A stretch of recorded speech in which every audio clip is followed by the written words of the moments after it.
تعالوا النهارده بقى اوريكم انا عملت ايه. انا عملت رز بالكبده بس طعمه مفيش احلى من كده ولا اطعم من كده، وعملت معاه بطاطس مقليه علشان تتاكل معاه. تقدري تعملي معاه سلطه لو انت حابه. انا حبيته بالشكل ده وريحته حلوه جدا وطعمه احلى كمان. تعالوا بقى ندوق مع بعض كده. بسم الله.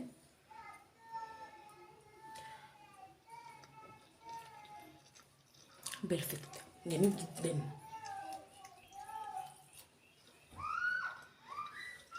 تعالوا بينا يلا نشوف الطريقه وعملناها ازاي. السلام عليكم، ازيكم عاملين ايه؟ النهارده هنعمل رز بالكبده. الرز بالكبده معايا ان انا نص كيلو كبده مقطعها صغير كده، صغير خالص كده قد عقد الصبع. ومعايا هنا بصله كده حلوه كبيره محترمه كده مقطعها صغير. ومعايا هنا فصين توم. ومعايا هنا البهارات. معايا هنا اول حاجه ورق لورا. ومعايا هنا معلقه صغيره فلفل اسمر، ونص معلقه كمون، ومعلقه صغيره بابريكا، معلقه صغيره كركم، نص معلقه صغيره قرفه، ومعلقه ملح كبيره. ومعايا هنا حوالي 4 حبات حبهان. لو انت عندك حبهان مطحون هيبقى جميل قوي وهيقضي الغرض. ومعايا هنا رز ابيض مصري مغسول خلاص. تقدروا طبعا تبدلوا الرز برز بسمتي، بس طبعا الرز البسمتي دلوقتي غالي جدا، فانا هعمل برز مصري. تعالوا بقى على النار ونشوف هنعمل ايه. معايا هنا حله على النار، حطيت فيها حوالي 4 معالق زيت وخلاص، واستنيت اما سخنوا. هنزل بالبصل الاول بالشكل ده.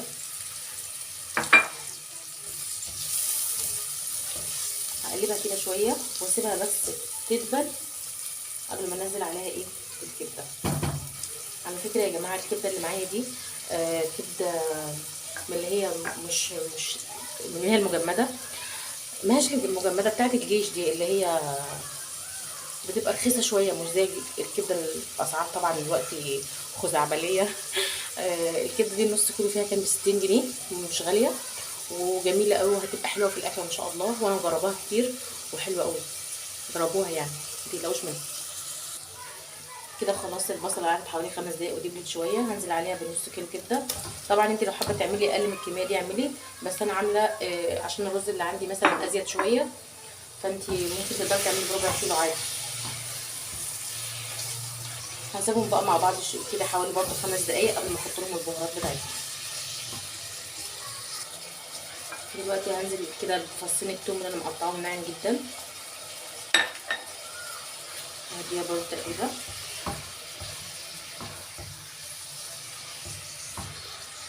اول ما تشم ريحه التوم بقى ابداي انزلي بالبهارات. انا هنا شميت ريحه التوم، هبدا انزل بقى بالبهارات بتاعتي. ده ورق اللورا، طبعا نقي لكم البهارات اهي من قبل كده. بسم الله انزل بيها كلها اهي.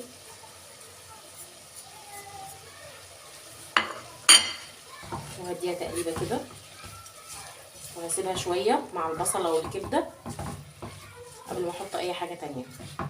هسيبهم يعني ايه حوالي 10 دقايق كده او 7 دقايق على حسب ما انا ايه الاحساس، زي ما انا قلت لكم قبل كده يعني. بصوا يا جماعه، انا هحط معلقه صلصه. انا ما حطيتهاش في المقادير لانها اختياريه، حابه تحطيها حطيها، مش حابه تحطيها براحتك. بس هي بصي هتخليها حلوه قوي، تديها طعم وريحه ولون جميله قوي اهي. وبرده هسيبها مع البهارات شويه ومعلقه الصلصه.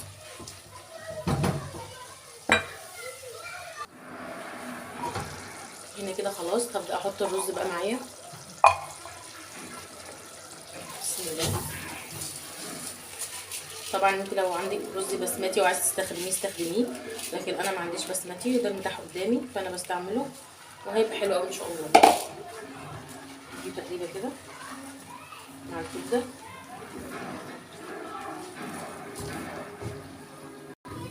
هنا خلاص كده الرز خلاص دخل في الكبده والكبده دخلت في الرز وبقوا تمام جدا. طبعا هتشوفي كميه الرز اللي انت حطاها قد ايه، هتحطي بالظبط نفس كميه الرز ميه. وانا هنا كنت بحاول اسخن ميه في البراد اهو. بسم الله. تمام كده بالشكل ده.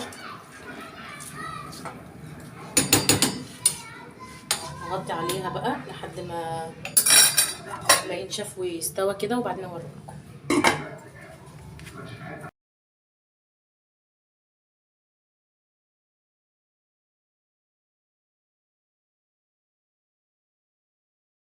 كده بقى نكون خلصنا الرز معانا. الرز نشف والحمد لله واستوى خلاص، وطعمه حلو قوي وطعمه جميل جدا. قليت معاه بطاطس علشان تتاكل معاه. لو حابه تعملي معاه سلطه اعملي سلطه.